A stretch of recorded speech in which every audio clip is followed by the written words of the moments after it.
राधे राधे। चलिए जानते हैं दर्शन शास्त्र के बारे में।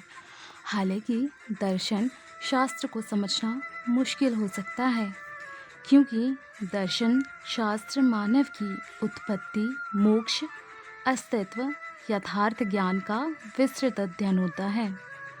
इसका मूल उद्देश्य ही होता है ज्ञान को प्राप्त करना, अपने अंदर उठने वाले सवालों के जवाब को ढूंढना। इसमें भारतीय दर्शन, जैन दर्शन, बौद्ध दर्शन, संख्या दर्शन, नैतिक दर्शन जैसे क्षेत्रों का विस्तृत वर्णन किया जाता है। इसका अध्ययन करने वाले अनेक दार्शनिक हुए, जिनमें से एक है गौतम बुद्ध, जिनके बारे में हम सभी जानते हैं कि इन्होंने मात्र 29 वर्ष की आयु में ज्ञान की खोज करने का निर्णय लिया था, जिनका मुख्य उद्देश्य था दुखों से मुक्ति।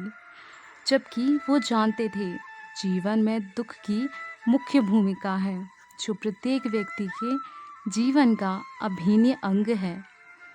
सिद्धार्थ से गौतम बुद्ध बनने का सफ़र आसान नहीं था, जिसमें बिछड़ने की पीड़ा और कदम कदम पर संघर्ष था, किंतु उन्हें तो केवल एक ज्ञान के मार्ग की ओर ही बढ़ते चले जाना था। जो सवाल उनके मन में जगह बनाई थी, उन सवालों के जवाब ढूंढना था। अति संघर्ष और तप से उन्होंने ज्ञान को प्राप्त किया।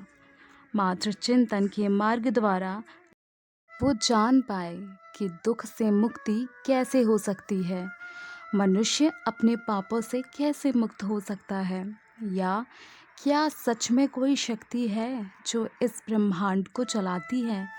ऐसे अनेक जटिल प्रश्नों के उत्तर गौतम बुद्ध पा चुके थे, किंतु इसे मनुष्य तक पहुंचाना आसान नहीं था, क्योंकि मनुष्य में गूढ़ ज्ञान को समझने का सामर्थ्य ही नहीं था।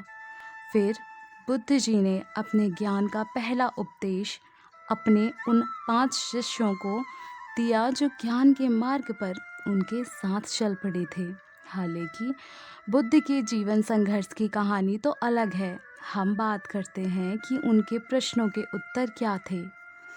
इसे सरल भाषा में जानते हैं। वो प्रश्न लेकर निकले थे कि दुख का कारण क्या है, इससे मुक्ति कैसे हो सकती है। वो इसका जवाब उन्होंने दिया।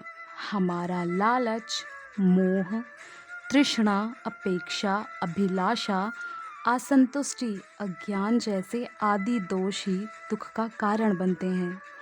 यदि मनुष्य लालच ना करे तो खोने का दुख ना भोगे, यदि मोह ना करे तो बिछड़ने का दुख ना भोगे, किसी से अपेक्षा ना रखे तो दुखी ना हो, ना सम्मान का दुख हो ना अपमान का दुख हो, कम में भी संतुष्ट रहे और असल ज्ञान की ओर बढ़े, जो परम आनंद का विषय है। इससे मनुष्य वैरागी नहीं हो जाता, बल्कि जीवन जीने का नज़रिया बदलकर मोक्ष को प्राप्त करता है। राधे राधे।